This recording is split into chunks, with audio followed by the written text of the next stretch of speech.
नमस्कार, घटना चक्र बुक वीडियो के इस शैक्षणिक मंच पर आपका स्वागत है।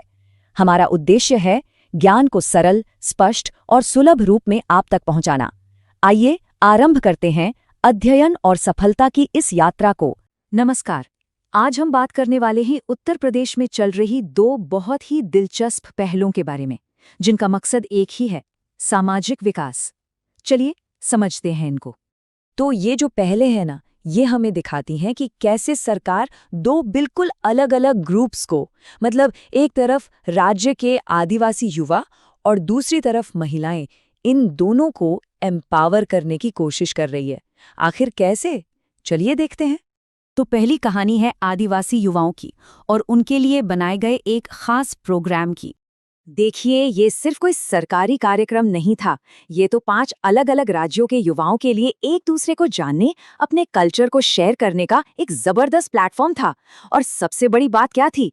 मुख्यमंत्री से सीधे बात करने का मौका। सोचिए, ये चीज इन युवाओं की आवाज को एक अलग ही लेवल पर ले जाती है। उन्हें लगता है कि हाँ, हम भी मेनस्ट्रीम का हिस्सा हैं। अच्छा, अब बात करते हैं दूसरी और कहीं ज्यादा बड़ी पहल की, जो सीधे सीधे प्रदेश की आधी आबादी से जुड़ी है, मिशन शक्ति।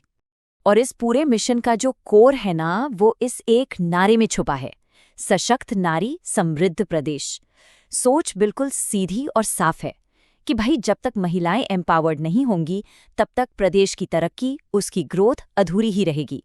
इस नए फेज में 30 दिनों के एक स्पेशल कैंपेन के जरिए सुरक्षा से लेकर स्वास्थ्य और आत्मनिर्भरता तक हर पहलू पर ध्यान दिया जा रहा है। इसका मतलब है जमीनी स्तर पर जागरूकता बढ़ाना, योजनाओं का लाभ पहुंचाना और महिलाओं को आर्थिक रूप से स्वतंत्र होने के और मौके देना। लेकिन मिशन शक्ति का ये 5वां फेज यूं ही अचानक से नहीं आया है। इसके पीछे एक पूरी जर्नी है, एक सोची समझी स्ट्रैटेजी है जो कई सालों में बनी है।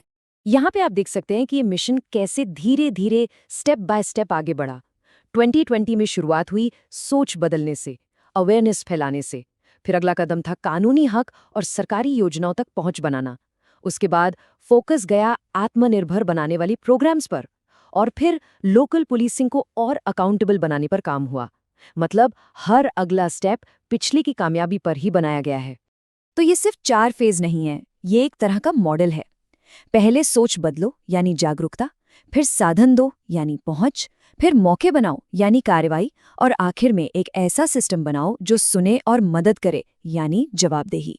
ये एक पूरा इकोसिस्टम बनाने की कोशिश है। तो इन दोनों पहलुओं का सार क्या निकलता है और ये भविष्य की क्या तस्वीर हमारे सामने रखती है?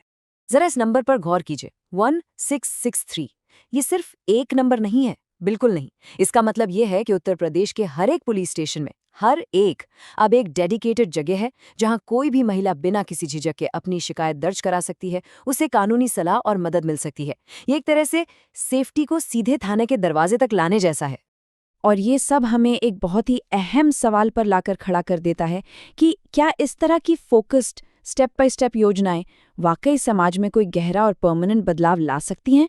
खैर, उसका जवाब तो वक्त ही देगा, लेकिन जो कोशिश हो रही है उसकी दिशा तो बिल्कुल साफ नजर आती है।